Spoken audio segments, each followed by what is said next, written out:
Welcome students in Smart Globe. Myself Shobha Singh, your English teacher. Dear students, आज हम English special English 10th class chapter 9 की study कर रहे हैं. The title of the chapter is if. Actually if poem जो है in MP board 10th class में है एंड इन यूपी बोर्ड जो है वो 11th क्लास में है. तो चलिए हम स्टडी करेंगे इफ़ पोएम की. और उससे पहले एक बार फिर से मैं याद दिला दूं कि अगर आपने अभी तक सब्सक्राइब नहीं किया तो उसको सब्सक्राइब ज़रूर करिए मेरे चैनल को. और ये बिल्कुल फ्री है ताकि आपको और भी जो वीडियो मेरे मिले वो इजीली अवेलेबल हो जाएं. Class 10 chapter 9. Title of the chapter is if. इस पोएम के राइटर हैं, इसके पोएट हैं mister Rudyard Kipling. Kipling sir का जो जन्म था 1865 में हुआ था और उनकी डेथ 1936 में हुई थी. किपलिंग सर का जन्म जो है बॉम्बे में हुआ था और ये जर्नलिज़म से काफ़ी जुड़े हुए थे और इन्होंने बहुत सारी स्टोरीज़ भी लिखी हैं पोएम के अलावा. काफ़ी फेमस रही उनकी स्टोरीज़. काफ़ी कुछ उनके लेख थे जो प्रसिद्ध रहे. और इनकी जो इफ़ जो ये पोएम है ये पूरे वर्ल्ड में बहुत पढ़ी जाती है. काफ़ी इसको सुना और पढ़ा जाता है. इनकी सबसे फेमस जो एक स्टोरी थी जंगल बुक. मुझे याद है जब मैं बहुत छोटी थी उस पर एक एनिमेशन सीरीज़ बनी थी. एपिसोड्स डेली उसके एपिसोड्स आते थे. काफ़ी फेमस था. उस पर मूवीज़ भी बन चुकी हैं, कई मूवीज़ बन चुकी हैं. सो रुडयार्ड किपलिंग ने जो कई बुक्स लिखी, कुछ पब्लिकेशंस उनके जो हैं वो इस तरह से हैं. कुछ उनके बुक्स जो पब्लिश्ड हुई वो इस तरह से हैं. Departmental ditties, the city of dreadful, एक उनकी है द लाइट दैट फेल्ड और barrack room ballads, the Naulakha, many inventions. ये बहुत इनकी फेमस रही हैं. और इनको 1907 में नोबेल पुरस्कार भी इनको मिल चुका. ये अवार्डेड रहे नोबेल प्राइज़ से. अब हम बात करते हैं इनकी पोएम इफ़ की. इफ़ पोएम जो है केवल आप पढ़ने के लिए इसको ना पढ़ें. इट्स वेरी बहुत ही अच्छी बुक है, पोएम है. अकॉर्डिंग टू दिस पोएम अगर आपको अर्थ का मास्टर बनना है तो क्या क्या क्वालिफ़िकेशंस और क्या क्या क्वालिटीज़ आपके अंदर होनी चाहिए ये इसमें बताया गया है. किपलिंग साहब का ये भी कहना है कि मतलब जो कोई पर्सन जो है उसको हमेशा अपने टाइम का बेस्ट यूज़ करना चाहिए, है ना.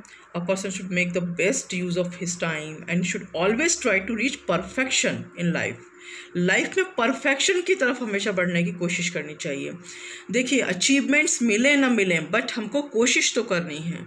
सो उन्होंने हमारे टाइम को सही उपयोग हम कैसे करें, कैसे हम परफेक्ट बने, इसके लिए वो उन्होंने क्या क्या क्वालिफ़िकेशन और क्या क्या कंडीशंस होनी चाहिए वो हमें जो है इस पोएम के थ्रू बताई हैं. चलिए हम रीड करते हैं पोएम को. If you can keep your head when all about you are losing theirs and blaming it on you.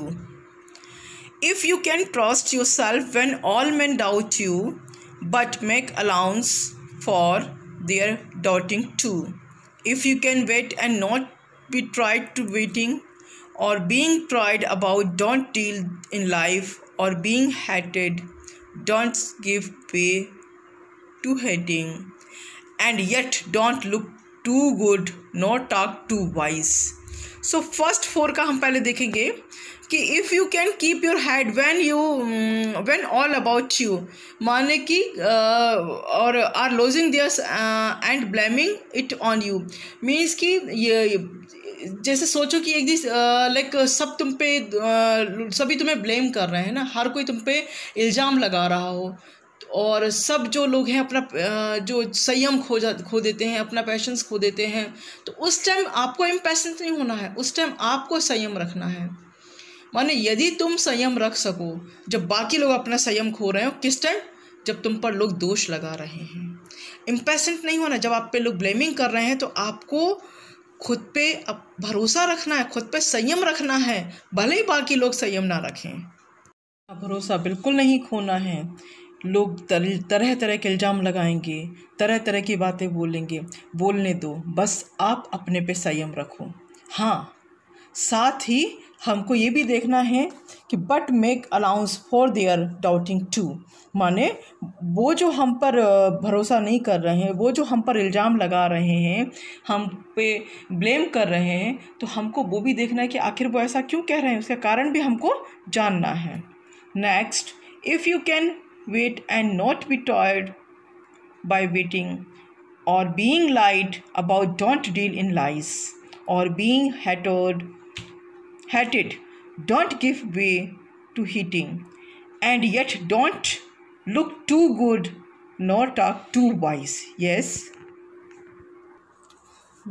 यदि आप जो है इंतज़ार करते हो और not be tired by waiting, और इंतज़ार करने से थकते भी नहीं हो, टायर्ड भी नहीं होते, और being lied about, don't deal in lies, माने कि या तुमसे लोग झूठ बोलते हैं, ठीक है, झूठ बोलते हैं पर तुम खुद झूठ नहीं बोलते, डोंट डील इन लाइज, तुम झूठ नहीं बोलते, और being hated, don't give way to hating, माने कि लोग तुमसे नफ़रत करते हैं पर तुम जो है लोगों से नफ़रत नहीं करते हो, आप तुम्हारे लिए नफ़रत के लिए कोई वे ही नहीं है, कोई रास्ता ही नहीं है और लोग लेकिन तुमसे नफ़रत करते हैं।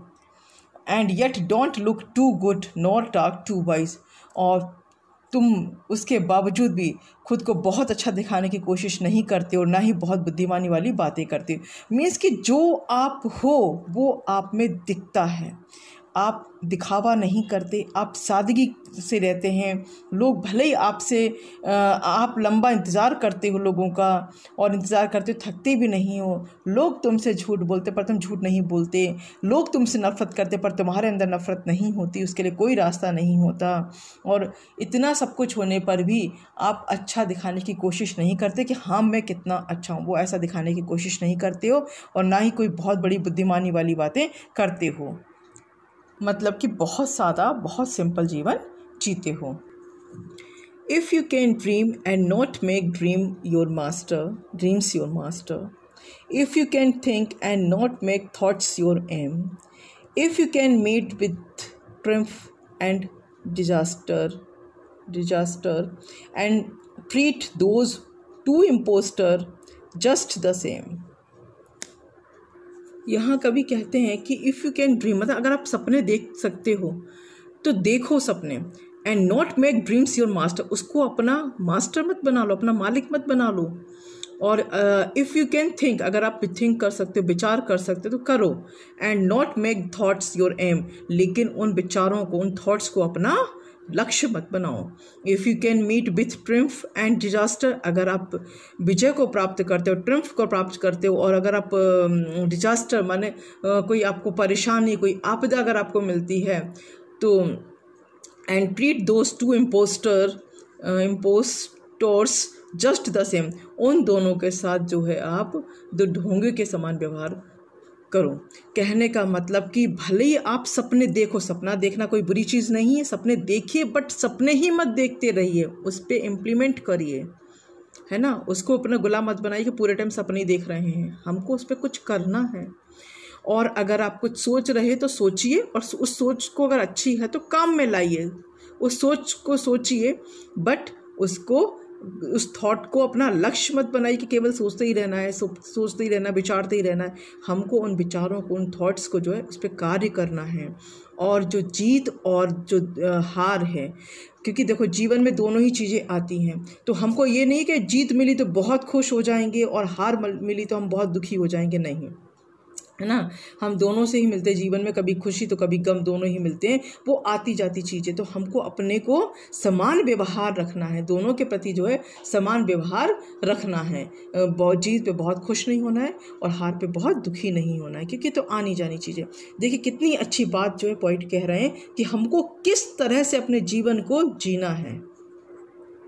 Next, if you can bear to hear the truth you have spoken, twisted by canvas to make a trap for fools, or watch the things you gave your life to broken, and stoop and build up with worn out tools.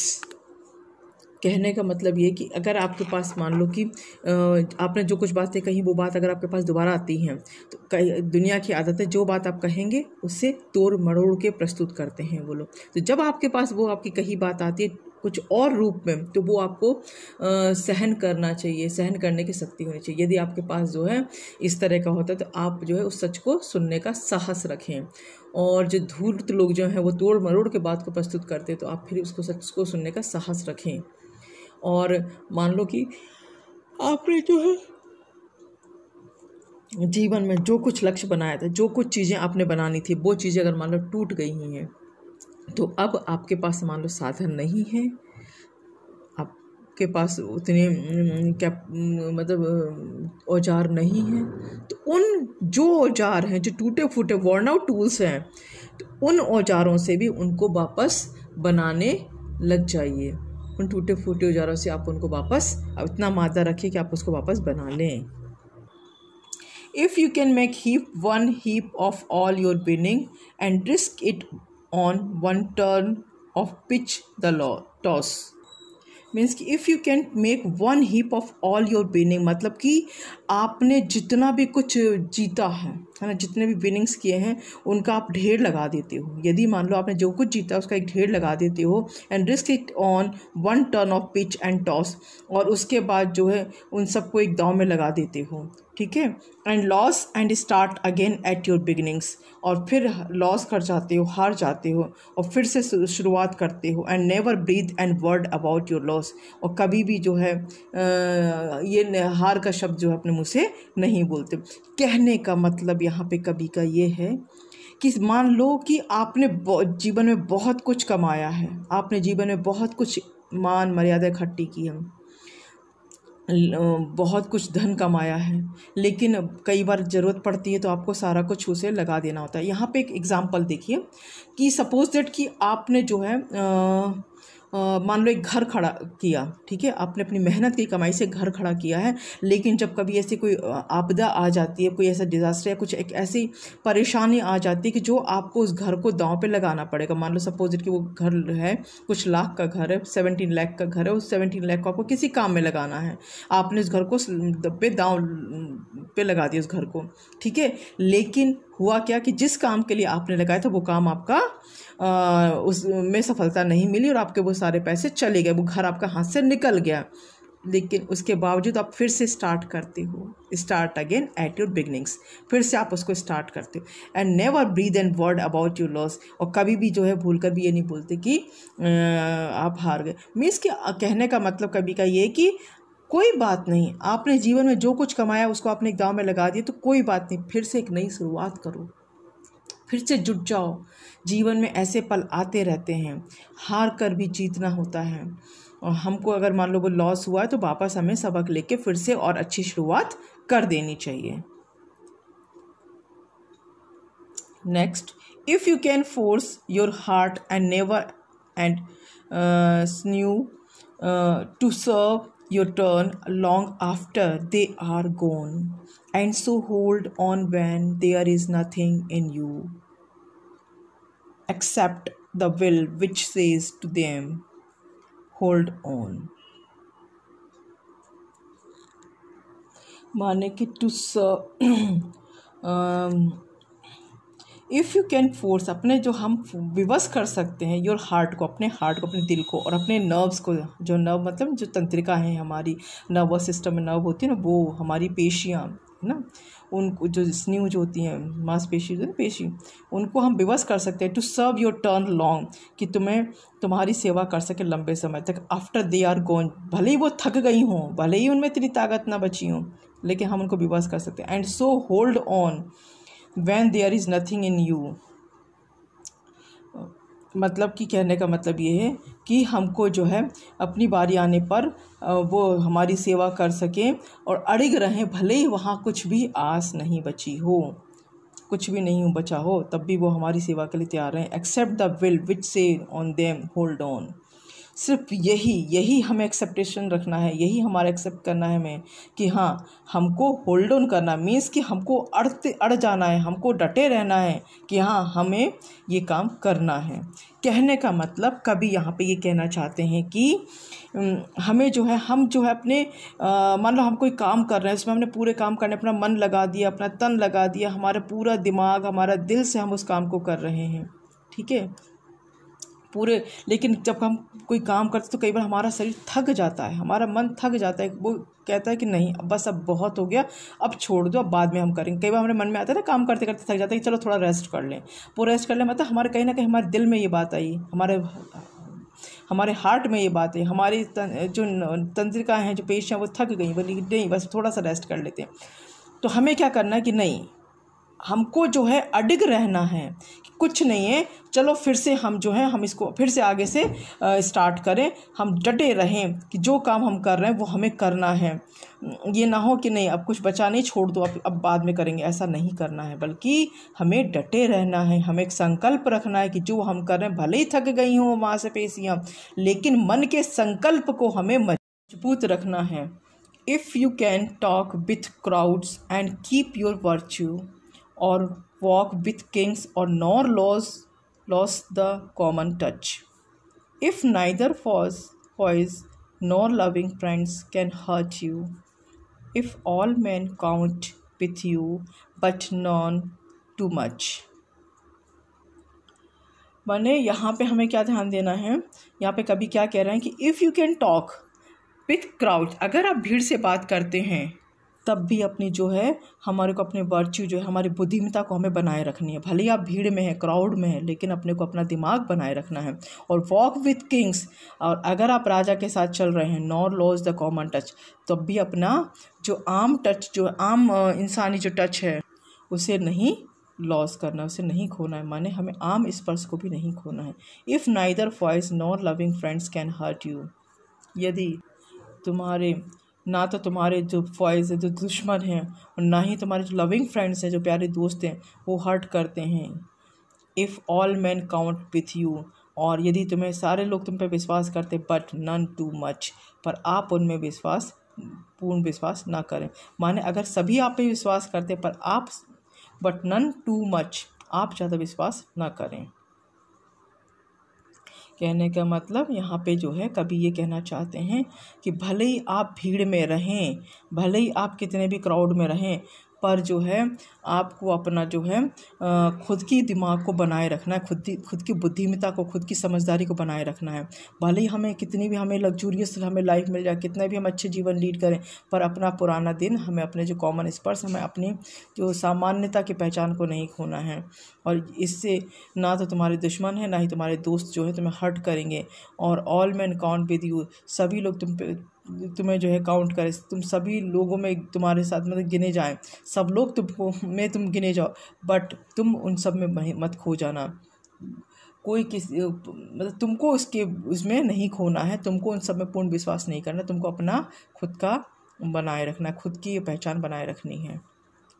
If you can fill the unforgiving minute with 60 seconds worth of distance run, yours is the earth and everything that is in it, and which is more, you will be a man, my son. हमारा last stanza आ गया है। मैंने पूरे ऊपर वाली line में तो clear हो गया हमें कि हमें भीड़ में रहना है, हमें मतलब अपने को खोना नहीं, अपना दिमाग बनाए रखना है। हमें भले कि हम कितने भी अमीर हो जाएं, पर अपने को जो है अपनी ज़मीन से जुड़े रहना है। और यहाँ पे जो है हमारा लास्ट स्टेंजा है, if you can fill the unforgiving minute. यहाँ पे कभी ये कहते हैं कि जो आप फील कर सकते हो, यदि तुम फील कर सकते हो unforgiving minute in the sense कि अनफॉरगिविंग मिनट इसलिए कहते हैं कि जो समय होता है ना वो किसी के लिए रुकता नहीं है, वो भागता रहता है, वो किसी के लिए नहीं ठहरता, भागता रहता है। तो आप उसके हर एक पल को जो है फिल कर सकते हो, उसको भर सकते हो। With 60 seconds birth of distance run, माने 60 सेकेंड्स के बराबर जो उसका डिस्टेंस है वो बराबर भाग कर जो तुम्हारी पृथ्वी है, सब कुछ उसमें है। और एंड विच इज़ मोर, और सबसे ज़्यादा इम्पोर्टेंट ये है कि यू विल बी मैन, तुम मनुष्य हो मेरे बेटे। मतलब यहाँ पे जो है ये सार निकलता है इस लाइन का कि समय जो है वो किसी के लिए नहीं रुकता। हर एक पल जो है बहुत कीमती, और हर एक पल को हमें कार्य करना, हर एक पल को हमें जो है उपभोग करना, हर एक पल को हमें जाया नहीं करना, हमें उसको बर्बाद नहीं करना है, हर समय को हमें फिल करना है ना। क्योंकि वो अनफॉरगिविंग मिनट होते हैं, मतलब समय जो है वो किसी के लिए नहीं ठहरता, इसलिए हमें हर एक समय को सदुपयोग करना है। और तो कहने का मतलब सब कुछ हम करेंगे तो जो बर्थ ऑफ डिस्टेंस रन, मतलब कुछ चीज़ जो हमें दूर जो जा रही चीज़ें वो उसका भी हमें कीमत मिल जाएगी। माने अगर हमने हर पल को, जो 60 सेकंड्स के बराबर होता है ना हमारा 1 मिनट, हमने हर एक पल को अगर कर लिया तो जो दूर जा रही चीज़ें वो भी कीमती जो चीज़ें हैं वो भी हमारी होंगी। योर्स इज़ द बर्थ, अर्थ में जो कुछ भी है, एवरीथिंग दैट्स इन इट, जो कुछ अर्थ में है। योर्स इज़ द बर्थ, पृथ्वी तुम्हारी होगी। And everything that's is in it, जो कुछ उसमें है वो सब कुछ तुम्हारा होगा। कहने का मतलब कि अगर हमने समय का सदुपयोग किया, हर एक पल का सदुपयोग किया, हर एक पल का उपयोग किया, जाया ना जाने दिया मिनट मिनट को, पल पल को, तो पृथ्वी जो है वो हमारी होगी और उसका सब कुछ है वो हमारा होगा। एंड विच इज़ मोर, और you will be a man. और सबसे ज़्यादा इंपॉर्टेंट बात जो है, मोर जो है वो क्या है, सबसे ज़्यादा इंपॉर्टेंट बात क्या है, you will be a man, तुम मनुष्य होगे मेरे बेटे। कहने का मतलब कि वास्तविक जो मनुष्य, परफेक्ट मनुष्य जो है, मैन जो है इस पृथ्वी का, वो तुम ही होगे अगर तुमने ऊपर की इन सब बातों को जो है वो फॉलो किया तो ये हमारे इस कविता का सार था, इस कविता का अर्थ था। नेक्स्ट हम इसके क्वेश्चन एंड आंसर करेंगे। अगर आपको इसमें कोई परेशानी हो तो मुझे मेरे मैसेज बॉक्स में लिख कर दे देना। Thank you.